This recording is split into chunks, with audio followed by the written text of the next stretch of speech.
Every leader has a beginning, but not every beginning looks like a leadership. In the early stage, to respect people, integrity was something that he always taught us. And I believe this value, Sometimes it starts in being the youngest, the observer, and the one who is silently absorbing life. he has been the greatest influence in my life. I looked up to him very much. He was well known in Jambur, the suburb that I grew up. Okay. I always saw people looking up to him. In fact, his name was. Today's conversation is not about success, it's about how values become vision. Our guest today grew up in deeply traditional Maharashtrian family shaped by discipline, humility, and unspoken belief that she is meant for more. I'm made for bigger things, and that somehow. Today's conversation is not about success. From convent classrooms to corporate corridors, from cold sales calls to coaching conversations, Made me realize I have to live up to that. And that's where all my journey started. welcome to our podcast, Yasmin.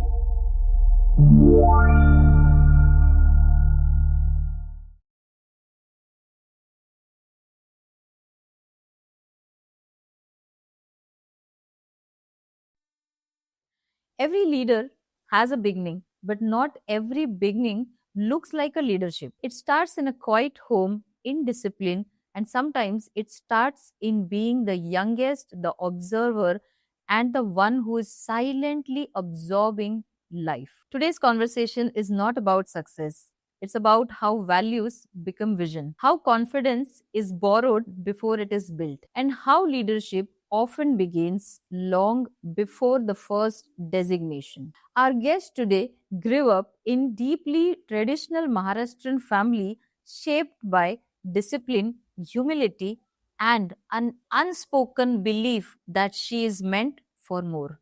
From convent classrooms to corporate corridors, from cold sales calls to coaching conversations, from setbacks that stung to questions which has transformed her path. This is not just about the story of a founder, this is the story of a woman who learned that leadership is not being loud, but it's being grounded. Welcome to the conversation about roots, resilience, and reinvention. Welcome to our podcast, Yasmin. And we bring founders on our podcast not just to talk about their success, but to discover their journey, about their struggles, their failures, their turning points. Because we believe in one thing, that founder's story, when it's been heard, it's not just build their brand, but it builds the belief of the people who are actually listening to them. So that is the reason why we welcome you on our channel that's named Discover Your Journey. Thank you so much. It's my pleasure to be here. Thank you once again. Most welcome.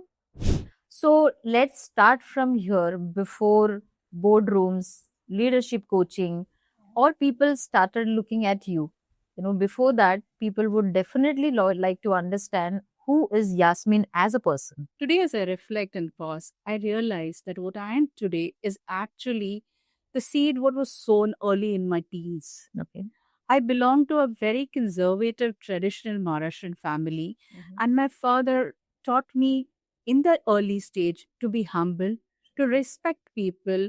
Integrity was something that he always taught us, and I believe this values made me what I am today. So I could so proudly say that what I am today was actually what was sown to me in my earlier days, in my younger days, and I take that learnings forward. Wow, that's brilliant. So most of your your values and your entire confidence comes from your family, majorly your father. Majorly, my father. He has been the greatest influence in my life. I looked up to him very much, and whatever he was, whatever he was known for, he was well known in Jambur, the suburb that I grew up. Okay. I always saw people looking up to him. In fact, his name was Govind, and he was called Govind Sheth. Oh So wow. that really resonated to me, and it always was the belief that he had in him that I'm made for bigger things. And that somehow made me realize I have to live up to that. And that's where all my journey started, to make my father proud wherever he is today. Oh, that's brilliant. Yeah. So, you are the younger one at your family or the eldest? How exactly? So I'm the youngest sibling, and that's Wow. why a little pampered and allowed to do what I wanted to do. You can see in my journey.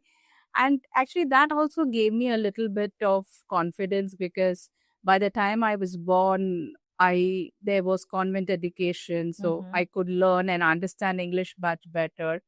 I grew up in a very Catholic oriented, background. So Uh-huh. little forward thinking, not that we Maharashtrians are not, but that's what I True, grew true. up with.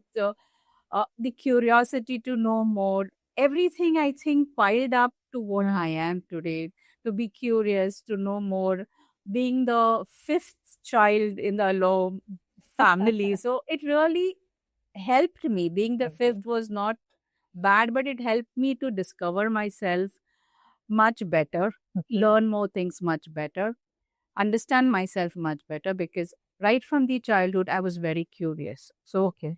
and my father never stopped that curiosity. So that's what I would say, that he was a major influence in my entire life, even till today. What I am is Okay. thanks to him. Wonderful, wonderful. So probably you might be when you're saying that it's you were the curious child in your family. So I am assuming that you might have been full of questions. And was your father was the one who is to answer all your curiosity related thing? Uh, I was always full of questions, but I never dared to go to my father. Okay. But yes, I was curious about nature. I was curious about the surroundings. I had a very good friend during those days. She's Cecilia. So we both used to mingle around, and somewhere, even what she was is also rubbed onto me. Mm-hmm. But yes, this curiosity to understand more. Those days we didn't have the media as what we have now. So it was just trying to listen, trying to hear. And That's how I mean, asking was very difficult those days. You can imagine we could not go up to the elders and no. ask. Maybe I would get one jhatka, but still it was more curiosity, looking, hearing, understanding, and Mhm. just learning from that. That's all. Just absorbing. I know, I know. And, see, most of the time, I personally feel this because confidence is something which is inherited in you. It's not that, it has been, passed on, or it's not a legacy that you keep it, you follow it.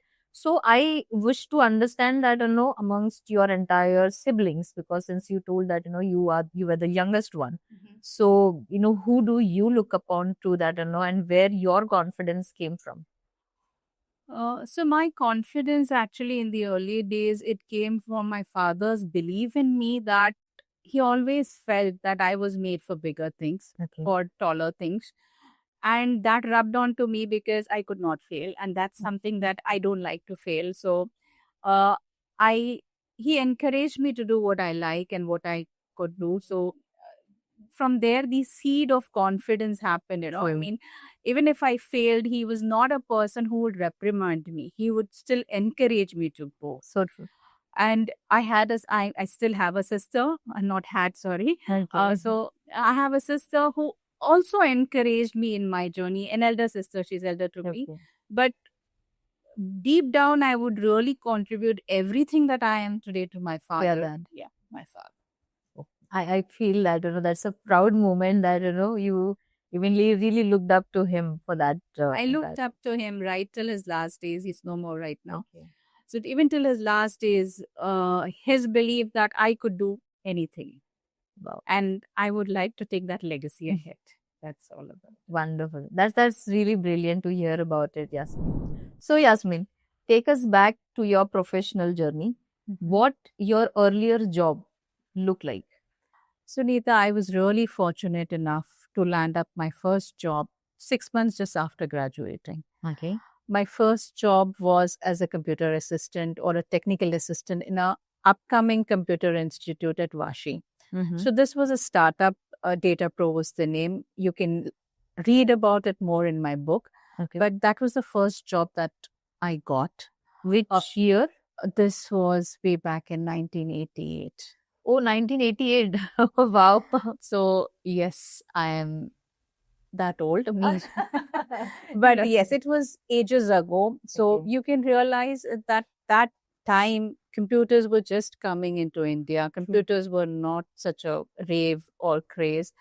And I got the opportunity to set up the Computer Institute there. Okay. I was appointed as a technical assistant. So, yes, those days I was a computer nerd. Mhm. I was dabbling into computers, but something happened that was the change in the life that happened to me, or the change in the journey of my professional career. Uh-huh. All my seniors there thought I was good at communicating. Okay. I had the skill set to convince people, All which right. I didn't know. Okay. I after graduating and doing my computers, all I knew was to get a job somewhere. Mhm. So I was told that I was very good at communicating. I could convince people, and they told me, my seniors there, Mm. that why don't I change the field from a technical. Technical means being right in front of the laptops, and sorry, those days were not laptops but PCs, and help So people. was there at an AMC kind of thing, annual maintenance, or you were No, into? this was a technical institute where we Okay. taught. So what we taught is not alive anymore. What Mm. we taught was DBase, Lotus, maybe you've Okay. not It's a heard of software-based Pascal, thing. Pascal. This was the courses at that point True. of time. Lotus is nothing but Excel today. So all these softwares that were there, or the packages that were, we were training people to learn. So we were also training people how to start a computer, because computers just So came true. into India. Yes. So that is what I was doing as a technical assistant. But Okay. I understood, and I was told that I was better at communicating, I was better at convincing. So why don't I change my profile to something that welcomes people to the center, and uh, ask them to take up the courses. So it was Maybe from back end to front end. Yes. So Okay. that was the journey, or that was the time when this journey started. Wow. Everything about sales, what I am today. So if I was at a back end job, maybe today I would be just doing some programs. I could be, I don't know at what level I would have been, but it would be a back end. Right. But that one change, that one recognition from my senior Madhu, who told me, sat with me, and gave me the gyan why I could be better at the front end job.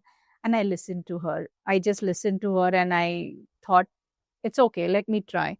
But looking back, that worked. I feel many of the listeners will see themselves in this moment.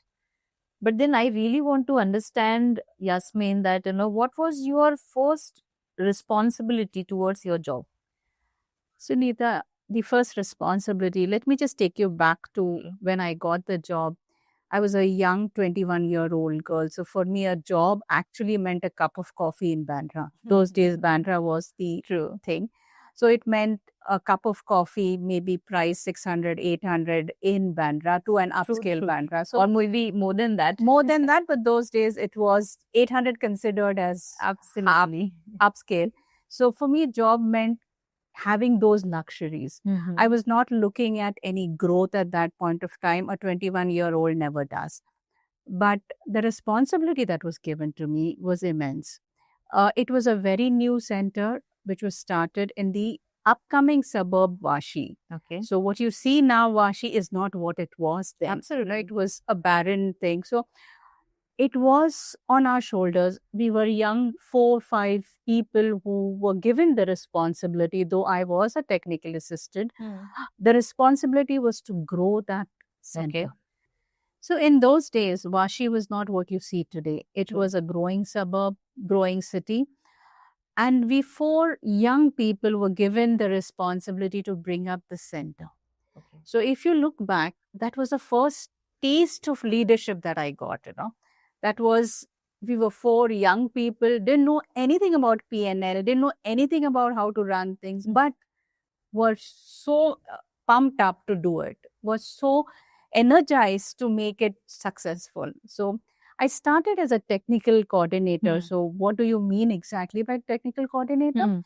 it was all the people who enrolled for these courses, Okay. so they would come for a diploma course or a short-term course Mm. to teach them the technical part. So what is technical? I was teaching Lotus, I was Mm. teaching DBase. People will wonder what this is, but I was teaching Pascal also. Okay. So Yeah.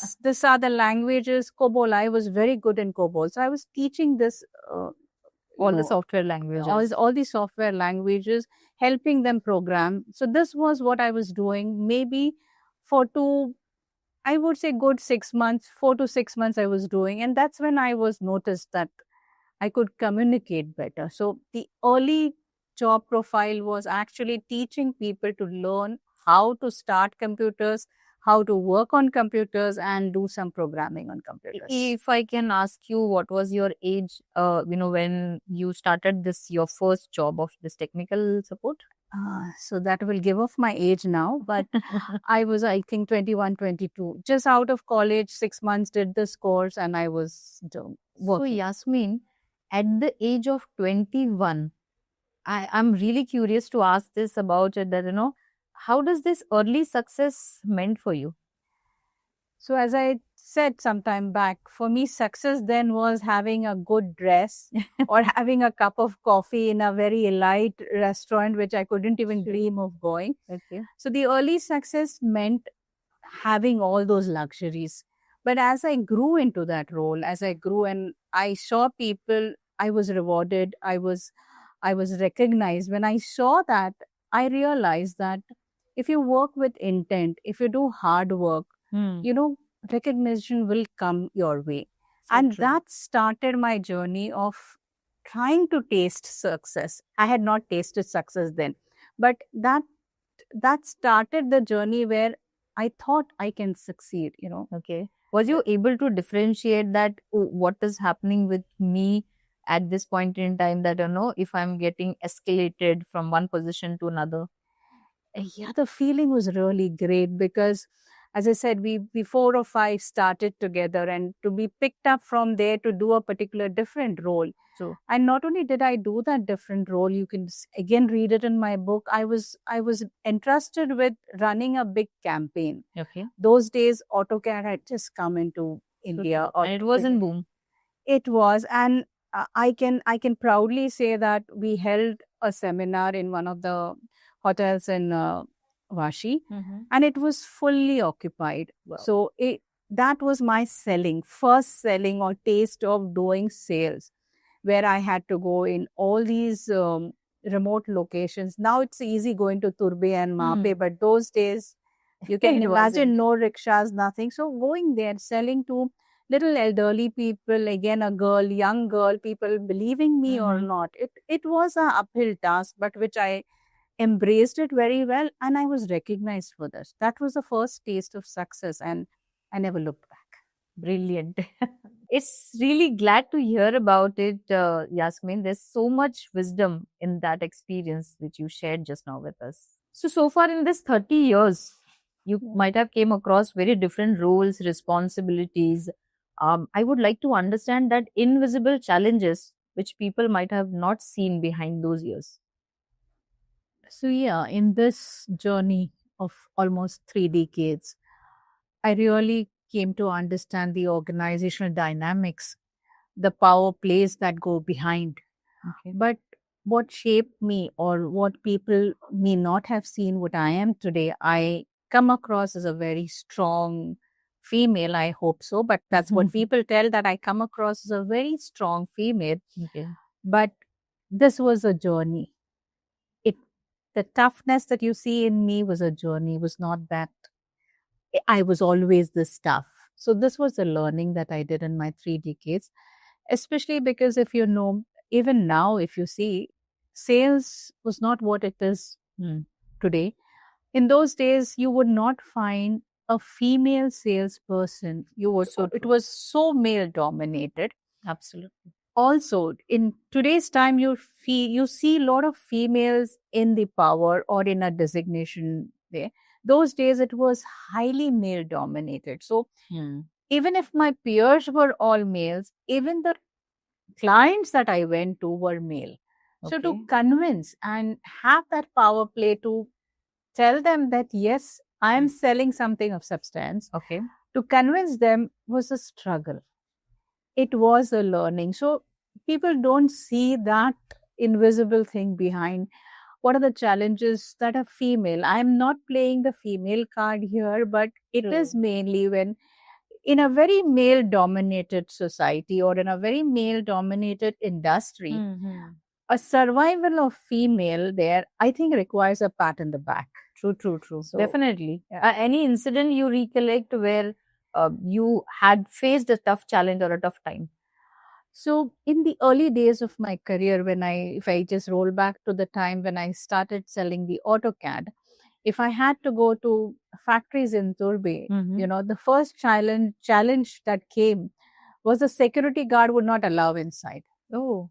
Because there was a young girl, maybe a girl there, not allowed. So you needed to really be powerful, you need to have that, cultivate that voice that will maybe scare him or whatever, but get through the doors. Exactly. So this were the challenges, getting through the door, right? Starts from the security guard at a factory. Forget about the leaders up there. So true. So that was a challenge that I faced and somehow cultivated myself, maybe having some strong voice or whatever. I don't know what I did. I wish but to wonder yes. that strong voice. I mean, like looking at you sometimes right now, somebody will not be imagining that era. You should speak to my team, whom I take every day, morning and evening grinds. But yeah, the strength comes within. When you start facing challenges, when you start facing at each door hurdles, Okay. you learn to pass through that. You learn. For me, it was never stepping back. I True. could not go back. I always wanted to go front. So if there's a hurdle, cross it. The hurdle becomes big, cross it. True. That was the mantra that I use. So today, what you see me, maybe a strong, established. I was not that. It was, a lot of mentors that I had, a lot of leaders that I learned. And if you remember our first discussion, I was always curious. I always was observing. So just kept observing, kept learning, making mistakes. Yes, who It's a doesn't part make, of part of learning. life, but never gave up. True. So what you see today is a transformed lady than what she was 20, 30 years back. Yeah, but the learnings were good, learnings were great, and I just grew from there. This reminds me of a very quick question in my mind. It comes because when you say that, okay, this journey started, I'm assuming it's a door to door sales, what you started at a ground level. Yes. So, from a inside office technical support job, which was quite good comfort zone, sitting and talking to people, making your skills, understanding them as a teacher is as equivalent as a teacher, and shifting from there directly to the to the ground reality where you have to step out of the office, go door to door, talk to the business entrepreneurs, and there are a lot of things. So when it came to you, how did you literally took this as your was what was going on into your mind? Because people, I don't see that they are ready to go outside and do this door to door sales. Yeah. So again, it is stepping out of your comfort zone. It is trying to be different from others. So this again goes back to the way I was brought up. I was curious, always wanting to know better, wanting to know more. So when somebody, it also went, maybe something that went to my head or whatever, when somebody praised me that I was so good in that, Right. I couldn't think about anything else but try that. Let's do that. Yeah, let's do that. Of course, the hurdles came once I went really into those trenches, to find out. So for me, at that age and that point, I really didn't give two thoughts. Yes, technical, it was sitting in the office. You said the comfort was there. True. But I always wanted to do, maybe that's what my father saw me in me, to do something different. Exactly. And I just took it up. I didn't realize that there would be such hardships ahead.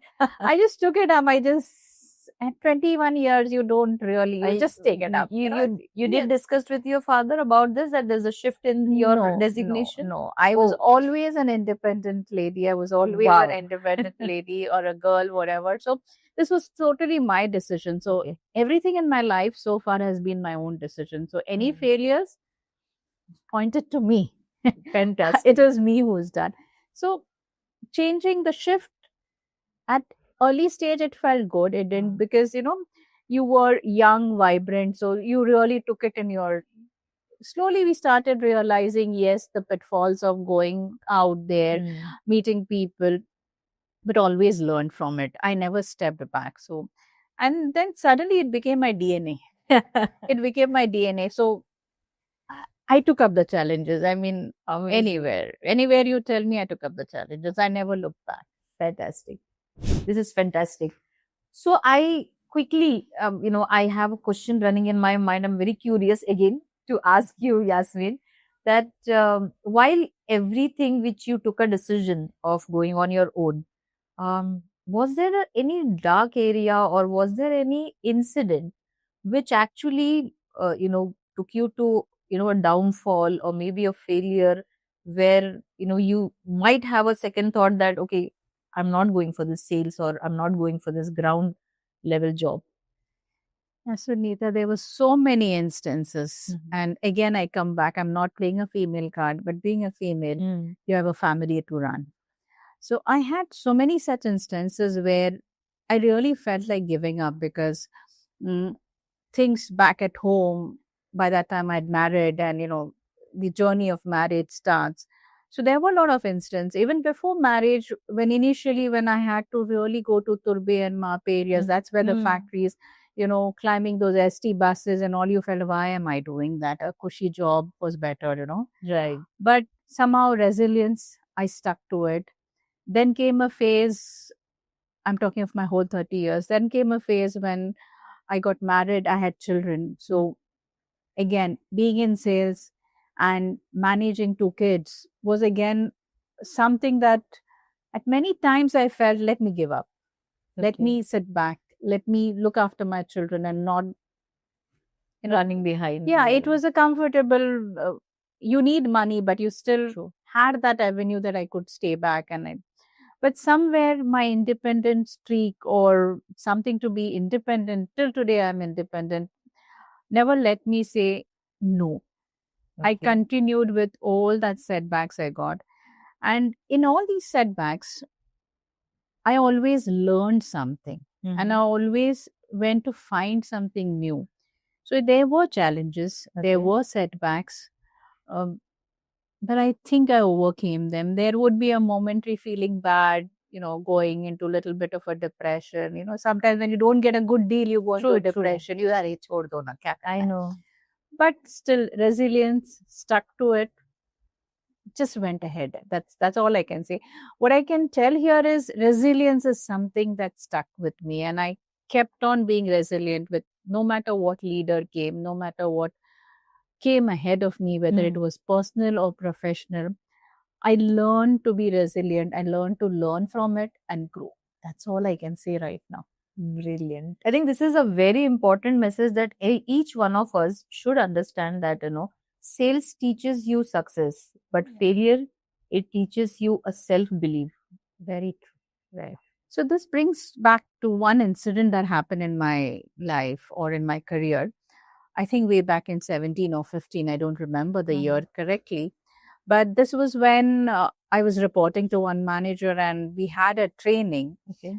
And I was told that I was not good enough to be a trainer. Mm-hmm. And and I was told that on my face. And that really set me back or felt like an insult or something that should not have been told. Okay. And that's when my mind started working. I mean, is that a leadership? You should know how to handle people. Yes, True. maybe I might not have been a good trainer, but that's also when I understood a little bit of office politics as well. Right. I don't know whether I was not a good trainer because there were others chosen for it who I felt were not good. Okay. But I could be biased, but that something stuck to me into sense. True.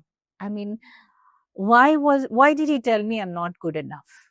Okay. So the always the belief that I'm good, and as you know, I'm always curious to do better. True. So that stuck with me as to what a leadership should be, or how to bring empathy when you're talking to your team members, how to bring in some sort of understanding, instead of telling that on the face. I mean, sometimes blunt is good, But You need to understand how to communicate yeah, it. how to communicate. And that's where my journey started, where again curiosity comes. I started thinking that everybody in sales, you get trained on even what I'm doing now, you get trained on how to become a good salesperson. Absolutely. But nobody teaches you what happens when there is one failure, True. when one deal doesn't go through, or something like this happens. It takes you 10 steps back.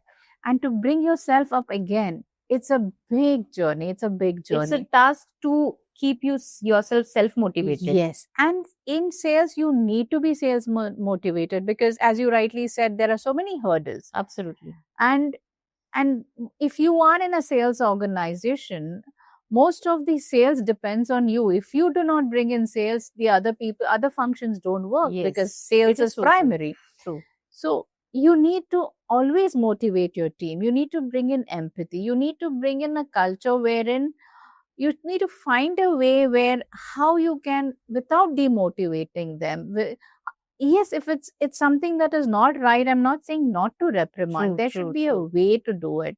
That should be some way how you can communicate. And that's where my journey started. To I'm certified in PCC ICF. This is Okay. international certification of coaching. Mm-hmm. I went to find those answers to Pune. Wow.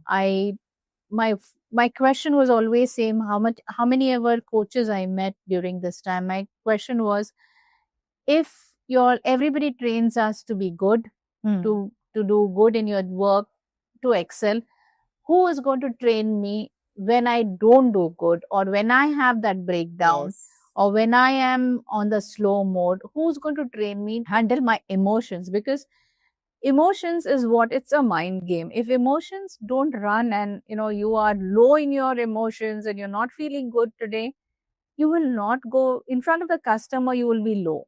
In fact, this reminds me, my own experience, Yasmin, because I also apparently come from a sales background. Oh, Till date, the client handling and, interacting with them is something passionately, because I love serving to people. I Yeah. love talking to them, Yeah. solving their problems.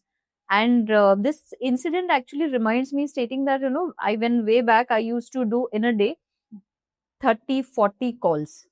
And after every call, you need to get yourself a self motivated, no matter what the front person, in which mood, what tone he's talking to you. Even if you had a bad call, you had something, somebody scolding at you, you need to keep the phone down, pep up yourself, and keep a smiling face. Yeah. Calling to the next person in a same polite, smiley manner. Yes. Because I personally feel that we do not communicate only, but I think we transfer our emotions to the person. And if we are paranoid, if we are not in a good mood, I think the same energy we are transforming to the person. Yes, And very true. that very is true. something which is a live experience which I felt it. Yeah. So it's as you rightly felt, Yeah. if somebody would have taught you how to handle those emotions, how to, from every fall, get up, like how you train a child, you fall, it's okay, get up. True. If somebody teaches you that in real life and especially in the field of sales or any field, actually, life would be so simple, right? Yes, You it would is, know it how can. to handle all the traumas, and that's where my journey started, where I went to get certified in NLP. I went to get certified into ICF, which is again a coaching modality or coaching way, how you can help people into this emotional or empathy stage. So being a leader for me was not just a title. True. That's what I say in my book. It was not just a title. It meant connecting with your True. team members. It means connecting with the clients. There's a lot of connection. And how do you connect? Without empathy, without feelings, you don't connect. You can't. So leadership, I feel, I mean, that's the journey that I began, is not just about titles. It is about connection. It's about Right. feelings. It's about empathy. And that's where my transformation started. But then you really think that this can be inculcated by teaching? Yes, This it is. just- Yes. So the certifications that I got is ICF, PCC. This is nothing but coaching. So if you look at different modalities or different, programs that we teach, we really work on people's emotions. Oh, So to just give you an example, if somebody, I mean, I learned this and I practice this when I'm handling teams. If I come across a team member who is feeling low Mm. and has gone to a client and has not done a good job, True. it then becomes my job to understand what went wrong with him. So there was such incident when one of my team member was not, but he still went to a call, and because one has to do work. True. Later on, I understood that he was going through some low phase in his personal life. Okay. Exactly. His wife is not keeping well. There were some issues at home level. So if I don't understand those issues, I agree. how will I then motivate him? I True, mean, true. he has to feel that bond with me to do better. And that is what coaching teaches you. NLP also teaches you that NLP in fact works with your mind. Mm-hmm. Coaching works with your emotions. Okay. So if I inculcate all this while leading people, it really transforms. This is my opinion. And Yeah. if you see, all the multinationals now are adapting to the coaching culture now. Seriously? Yes, most of For the employees. for the employees, because with the fast world that we are working now, with a lot of internet, everything Stressful. very environment. stressful. So Yes. you need some coaching where I'm talking to you and where I'm leading questions to you, where you yourself understand, oh, this is what it was. True. I don't guide you left or right, you realize yourself. But that's a bond that is created. So coaching really helps. And as leaders, I think one should empathize with their team members, understand the team members. And if you do these two things right, Things fall in place. yeah, everything will fall in place. Yes. Great. I think leadership is who you are when no one is watching. True. I agree to it. So, Yasmin, it's been a wonderful journey till now, listening to your entire job related, challenges, success, many things. But then I'm more curious to understand about how this shift has taken in place at your side, from, a steady, very settled job to a business coach, for that matter. I mean, like, we are love to listen about the birth of Chrysalis India. Yeah. So, as you rightly said, the job was good, everything was good. But that one incident where I had to question myself, why am I not good? And what can I do? That curiosity led me to, as I told you, led me to do my PCC. It led me to learn about coaching. And when I learned about coaching and all the nuances of coaching, that was a transformative journey for me. Okay. That was something that changed me as a person as well. So there are a lot of things what coaching does changes you as a person as well. Okay. So while I was earlier, at times I was even called Hitler in my job profile, where Seriously? people thought I was very stern, very strict. Okay. The PCC journey changed me. The Mhm. calm that you see came only after I learned the coaching. So the peace that you see came only after that. So when I felt those changes and when I saw it in me, those changes, I Okay. thought, why not bring those changes in a lot of people? And that's when the idea struck, Mhm. can I do it something that maybe earlier I started doing freelancing along with the job. Okay. So I thought, why not extend this to other people? Because when you see around, there are so many people who would like to benefit from that. Okay. But many people are not courageous enough to go to a coach. So we are not therapists, but we are coaches. Agree. So I thought, why not bring that? And that's when the whole mind started working. Can I do it? Because I also wanted to do an alternative career. Mhm. I was almost coming to a fag end of my corporate career. So Okay. I thought, I'm not a lady who can sit at home and be a homemaker, and I am not cut out for that. Sorry, but I'm Right. not cut out for that. So that's when the thoughts started brewing in my head. How can I take it forward? And this whole journey coincided during COVID. Mhm. And as you know, COVID True. was a time when everybody was in It was on standstill for everyone. yeah, and everybody was in a different depressed, or you know, I would say everybody had different challenges in their life at that True, point. true, A lot true. of people lost jobs, a lot of people, lost people. So there was a lot of transform Emotional emotion. It turbulence. was a complete emotional turbulence at that point of time. And at that point of time, one NGO approached me, Okay. if I could use my coaching techniques Hmm. to rehabilitate the widows, the COVID widows. Okay. So you can imagine what pain that would be. I Of mean, course. I, I just give you an experience that I had during that time. I was talking to a lady somewhere in Madhya Pradesh or Rajasthan, some remote Okay. areas of India. She was talking in Hindi, but when I asked her, and she had lost her Hmm. husband, Hmm. and she had 2 or 3 kids. Okay. This lady had never ventured out of her house, and I'm sure she Oh. was a gungat type of a lady, because when she was talking me, she was never confident. She didn't even know where the money was, Okay. and the sole bread earner had gone, Had gone. and the whole responsibility of, Came on her shoulder. about bringing up the small kids. And she was courageous enough to come to this NGO to help her rehabilitate. But hearing those stories sometimes breaks you. It So is. It is.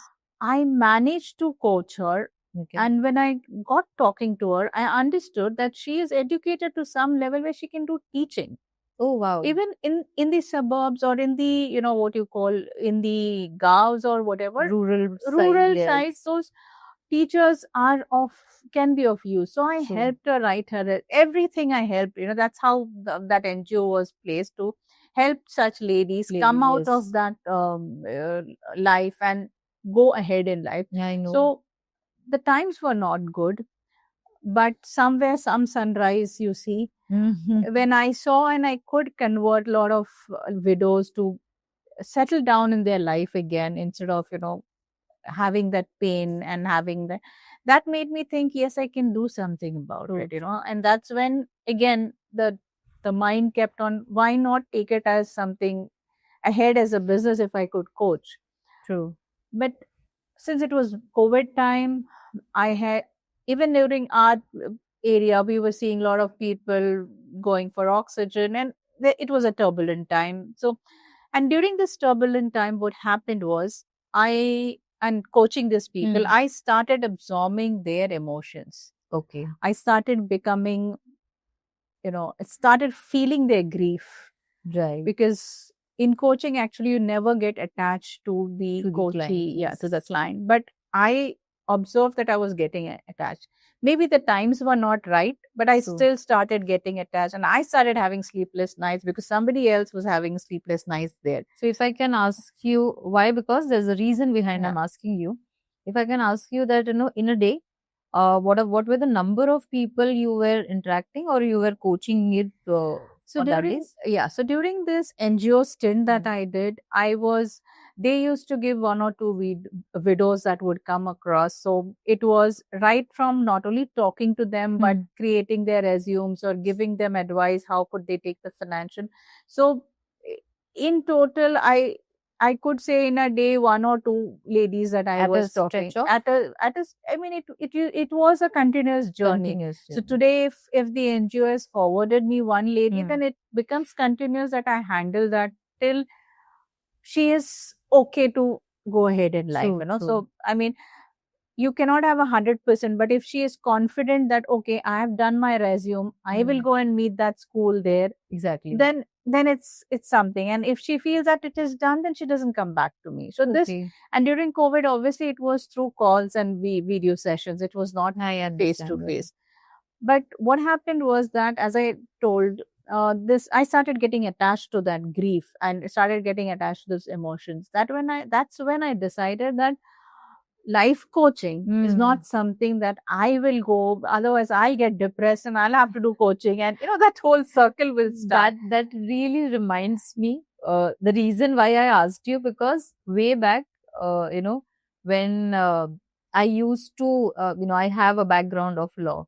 So when I used to interact with people, so we used to do it the family Okay, cases. cases, family court Mm. cases, and there is before, a lot of people, they feel that okay, family court cases or the divorces, like you just have to go file a divorce and that everything is over. No, the family court cases is not about that. It's about pre counseling, talking to the couples and interacting, and it's about saving the marriage first. Yeah. So way back at that point in time, when we used to have some sessions over there, I used to feel, even if I was talking to one or two couples of there, in that regards, at the end of the day, the entire negativity, Yeah. you actually get yourself drained out and start thinking in this matter that Yeah. what if I am in this position? Yes. Or You what if absorb you their absorb their energies. energy? Yeah. And I Yeah. can feel it and relate it while you were talking about Yeah. it, that you may want it or not, but you eventually end up attracting the Yes, energy.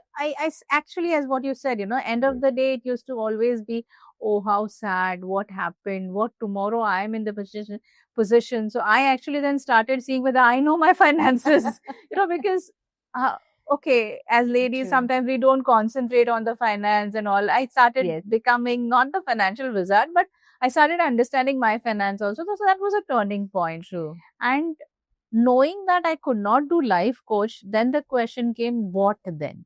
Okay. Because life coach was draining me, True. and I didn't want to get depressed or mad or whatever you could end up being. Not that life coaches, but once you attach, you tend to carry that Yeah, energy. I mean, you understood probably that's Yeah. not your forte. I understood that's not my forte. So then again, I went back to a lot of mentors, my nephew who helped me in this. We sat down and we decided what to do. True. A lot of question marks, that's when the idea struck that I have done 30 years of sales. True. I have learned coaching. Hmm. I know what is missing, the empathy, the coaching is missing. Why not become a business coach or a sales coach? And that's when Chrysalis was born. Which is your strong point. Yes. So if you see, Chrysalis means transformation. If you Wow. see, it means, if you see my logo, it's a butterfly. So Yes. it is, Chrysalis is actually a transformation from a pupa to a butterfly. Wow.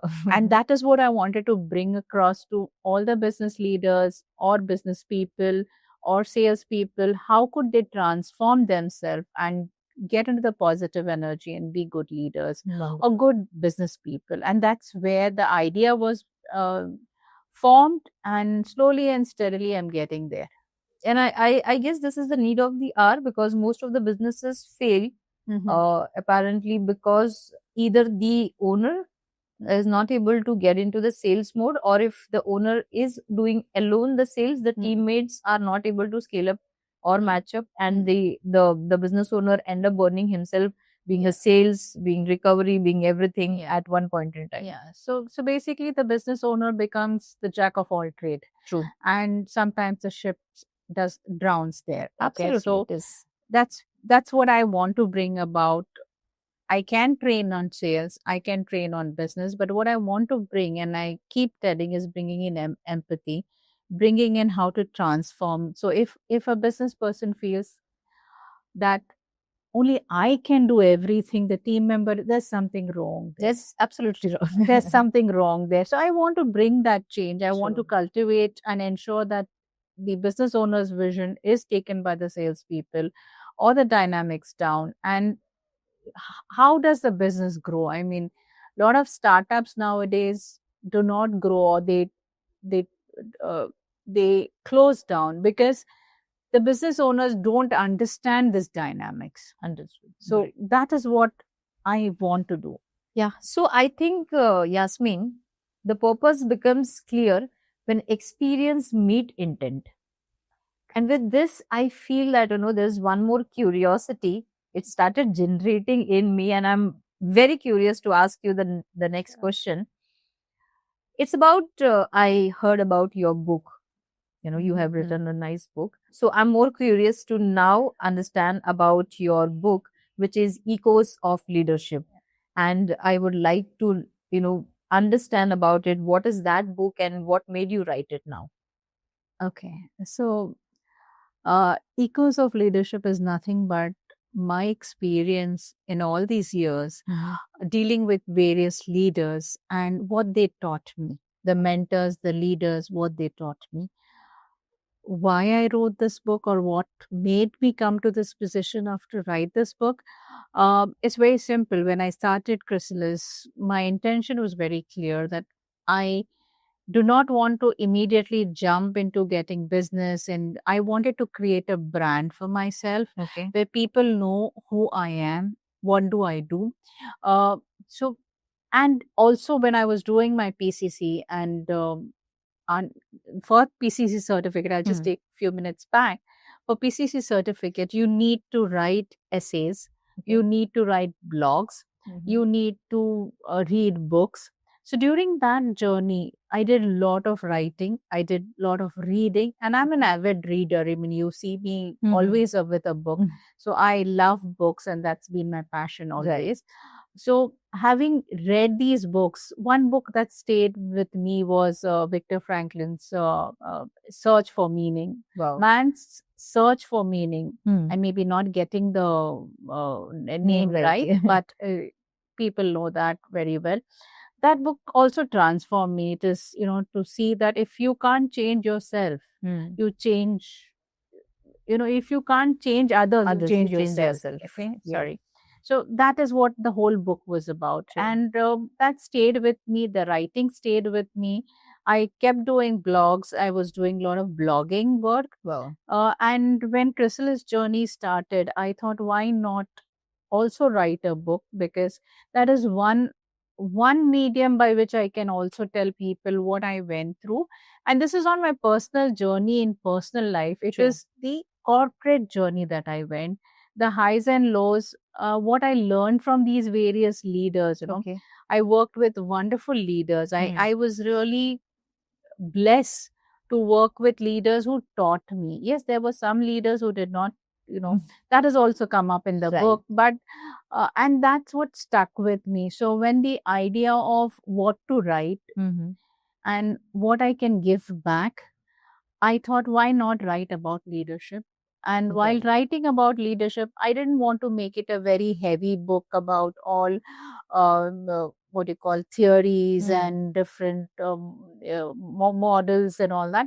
I thought, why not make it narrative and storytelling, where I tell about my journey in the corporate life and what did I specifically learn from these leaders, True. and can somebody also learn from this? So this was all about the book Echoes of Leadership. Right. Is nothing but my journey, 35 years of journey, handling various leaders and especially learning from them.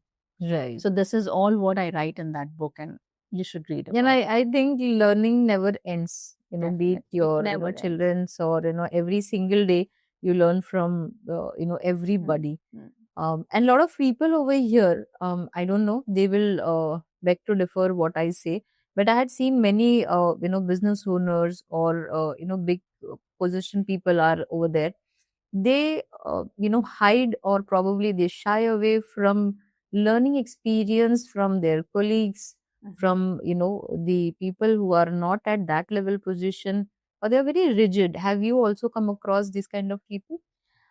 So thankfully, as I said, I was blessed to be with working with great leaders. I have given complete details about those leaders in my book. And my nature being curious and wanting to know more, I only absorbed what I had to do. So, True. yeah, there could be some leaders who were not good enough to be modeled. True. So I left them. I did not model them. Obviously, I do not want to model each and every person, but True. good leaders are good enough to model. And there's nothing wrong in telling that I don't know this. Maybe I'm True. learning. There's nothing wrong in Nothing wrong. Yes. accepting that, oh, this is something that maybe I could have done it this way, I could Mm. have done better. And you need good leadership for that, to tell you that, okay, I mean, if you recall where I said somebody told me I'm not good enough, but if you would have handled it in much better way, Yes. of course, I became a good trainer after that, but the whole equation would have changed. True. So in my book, I'm bringing about this type of leadership, different types of leadership, whether it is servant leadership or different types of leadership.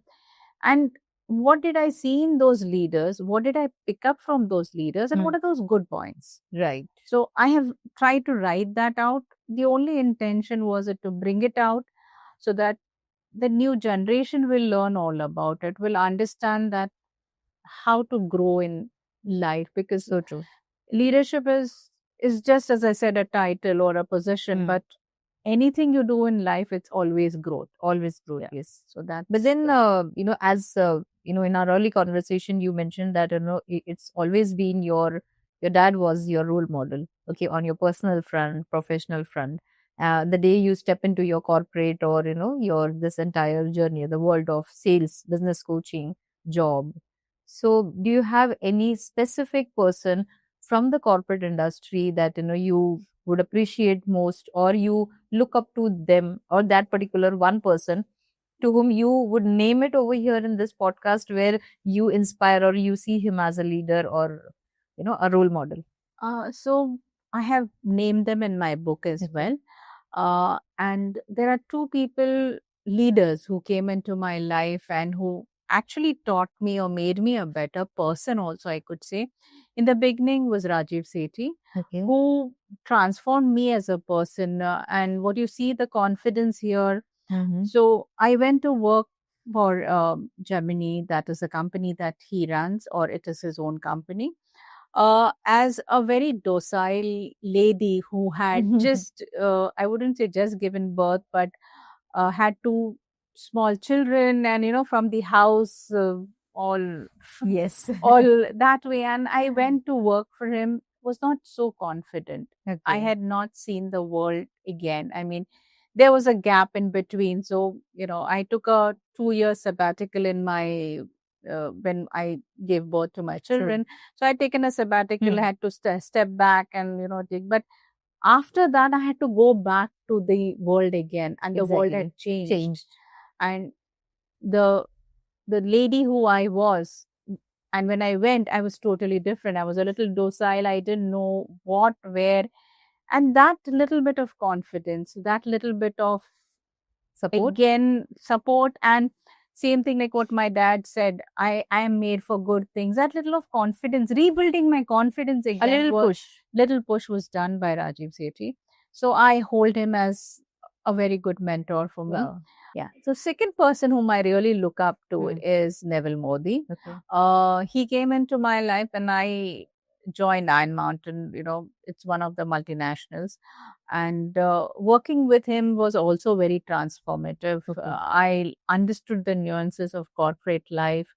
Working with a multinational, lot of things he taught me, Okay. and like a small child, I learned whatever he taught me until today. In fact, when I recently met him, uh, I would like to repeat what he said, which is not there in the book. He told me that, Yasmin, your business will take off. Be resilient, stick Wow. to it, don't give up in between. And this again stayed with me. So, like, such words like that just Yes. encourage you to do better, to do. I mean, if mentors or entrepreneurs like them who are, running 100, 200, 300 crore company, True. tells you that you're good, you can do it, Absolutely. the sky That is the limit. you're on the right path. Yeah, the sky is the limit, and you Right. come back feeling good. And so these are the two people I would like to name. But Wonderful. apart from them, there were many leaders, but these two stay with me because somewhere their learnings has been deep rooted into my mind. That comes always forefront whenever I speak, and they are there in the book as well. So, what do you hope readers feel after closing the last page? So this book was a journey where I tried to bring across my experience with various leaders Okay.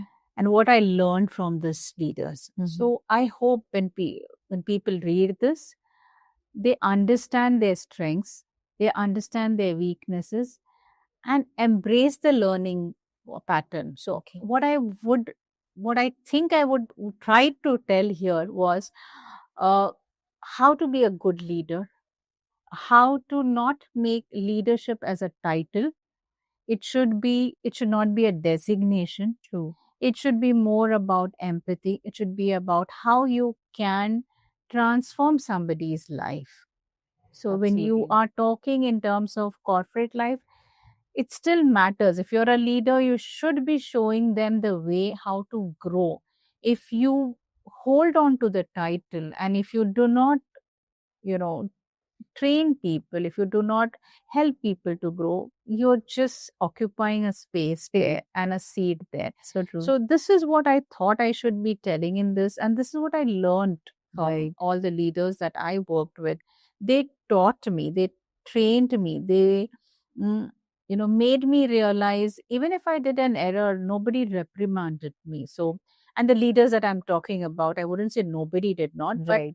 those whom I looked up to, they told me better ways to perform. So Agree. I feel that if you are aspiring to be a leader, mirror your leaders, understand from your leaders, and don't look at it as a designation or title. Grow to it, bring in empathy. And this is what all I try to tell in the book, just how to grow. And I hope when they close the last page, they see the learning curve or they want to grow in that manner. That's all I think I should be giving back to the readers. So if I have to sum it up, or if I have to just take a piece of advice for myself as well, so the entire thought process of being a good leader should be comprised of one should be good listener, Yeah. one should be empathetic. Yeah. What more you will love to add into this then in order to make a really a good leader? So as the word leader says, it has LEAD, a True. lead in it. Okay. Yes. You should be capable enough to lead lead. others. So when you're leading others, it should not be with a stick. It should not be with a stick, because as I keep telling in most of my reels, and that pressure only does not bring in performance. True. So if you just look at pressure and don't look at compassion or show them the path, how would they know? So I would say a leader would comprise of a person who can lead, who has the ability to lead and is not looking at just as a designation or a title. True. Is showing their team the path. How, it's more important to tell them you need to do this is very easy to tell, but Right. how can you do, How to do it? guide them on that. So Yes. it comes with empathy, but giving guidance is also equally important. True. The third thing, what I've written in my book, what not to be a leader. So so the third and foremost thing that I saw in one of the leader was uh, always putting down on people. So that's where my empathy comes. When you should realize that the person sitting across to you, you could be in a elevated designation, but the person sitting across you is still a human being.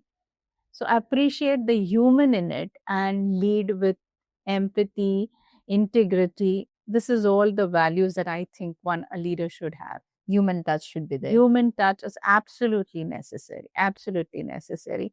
You will see a lot of changes happening if you give that little human touch to every employee. It could be of any strata, but giving True. that human. Now, when I picked the name of Neville Modi, he was the managing director of Okay. Iron Mountain was a 4.2 billion company, so he was a man. But if you ask me, he knew the drivers' names also. Fantastic.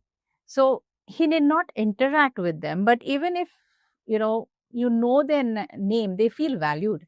Oh, boss Absolutely. ko mera naam malum hai. Yes. You're at a high. That's the next level happiness. Happiness. You don't need to pat them or something, but even if you say, I agree.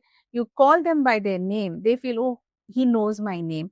So he had this particular trait. He knew everybody's name, and he Nice. knew everybody, what they were, who they were. True. So I think lesson is lead with empathy. Wonderful. Yes, it's absolutely true. And I personally feel that that's not only a theory, that's lived leadership. So, Yasmin, people who know you very closely, your friends, family, colleagues, clients, many of them might be watching this podcast right now. I would Yeah. definitely want you to pass on your one message which you feel that you would want to open your hearts for them. So, right here.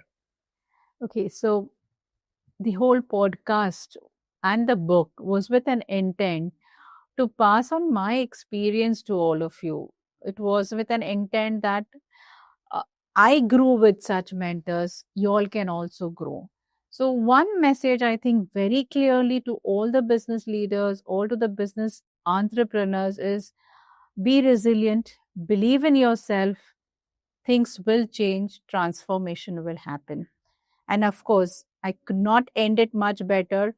I am there to help you transform. So, Yasmin, it Yeah. was quite informative and a very deep down journey of your life. And I really thoroughly enjoyed each section, where you were integrally involved in your job, your, positions, your upscaling of your career graph, your kids, family, and then, so many mentors in your life which has actually shaped your career, your pathway, and what you are today. And I'm glad that you've been able to share all such experience. This is a quite long journey, but I think in just an hour, you had made possible for all our listeners that you can comprise it and give it such a beautiful way. And I'm sure that each one of us, especially me and my friends, colleagues, everyone, we are going to read the book, because now even I am empowered in a very different manner. And there are a lot of life lesson learning which I am taking it from you. So thank you so much for being with us in our podcast, and we really thoroughly enjoyed with you. So thank you, Neeta. It is a wonderful journey that I've been having with you. I mean, we've been associated for some time now. And all I can say is this discover your journey is a wonderful way that you're putting across and calling budding entrepreneurs, I can say, who really have something in them, the energy or the intent to pass it on to people. True. So I also salute your journey and I really wish you all the best in all this. And I'm thankful, really deeply thankful for giving me the seat here. And with whatever way I can pass on to the audience or I can encourage them to be, I always tell this to my team and others, if you're even 1% better than what you were yesterday, you have achieved it. So through this podcast, even if I have passed this message, I am blessed. Thank you so Thank much. you. Thank Thank you. As we come to the close of this conversation, one thing is absolutely clear. It is born in belief, in values passed down quietly, in moments of self doubt, and in questions we dare to ask when no one is guiding us. Yasmin's journey reminds us that growth doesn't come always from winning. Sometimes it comes from pauses, from being told that you are not good enough and choosing curiosity over bitterness. This second innings, Chrysalis India, is not just a business. It proves that when experience meet purpose, transformation and empathy follows. To everyone listening this today, whether you are at the beginning, the middle, or a turning point, remember this. You don't need to become someone else to lead. You need to become more of